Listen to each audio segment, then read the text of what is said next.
Today is May 13th, 2020. My name is Charles Suter. In the next 5 minutes, I'll be presenting to you a topic called forgiveness. This is actually part 2. The title is Becoming a Forgiving Person. If you want to know a quick, easy definition of a forgiving person, someone who forgives graciously, without any expectation of return, and generously. That means often. I normally don't dedicate these presentations to someone, but in this case I'm going to dedicate this presentation to two ladies. They're sisters, both of whom I have great admiration and respect, but they seem to have a high threshold of sensitivity, constantly having their feelings hurt and then sulking for months and years, having their relationship suffer. So this is to you, and you know who you are. Proposition number 1. A forgiving person strives to be tolerant and accepting, knowing that hurt people hurt people. By that I mean hurt people are those who are suffering mishaps, misfortune, emotional distress, and oftentimes they're not in their best selves and they tend to be a little bit insensitive and hurt other people. Oftentimes people just forget to be kind and considerate. They're just not sufficiently mindful. They're more self-centered about their own needs. That's just the way people are. People are fallible and they know what harm they do.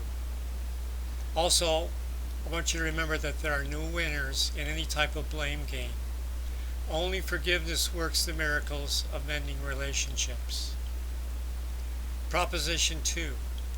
A forgiving person strives hard to be forgiving, knowing that conflicts are just another form of unfinished business, and they actively try to resolve these, I'll call them grievances, quickly, without allowing them to fester, allowing time to heal them. Why let time control your relationships? They also know that conflicts serve no useful purpose, and they're also harmful to their peace of mind. That's all parties. They also know that forgiveness is central to most religions. Forgive others to be forgiven by a higher power. They also know that damaged relationships do not repair themselves quickly, so they take the initiative. They're the first to call to make amends. Proposition 3. A forgiving person chooses to live without conflict, knowing that any form of forgiveness is a form of love, a freely given gift to others, asking nothing in return.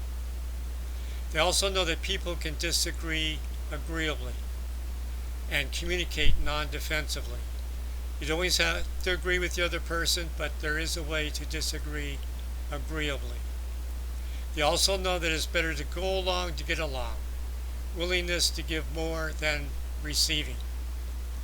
In any relationship, if the two parties believe that the right balance is 50-50, you can be assured that there's going to be a lot of conflict, simply because one person or the other will feel that they're being shortchanged.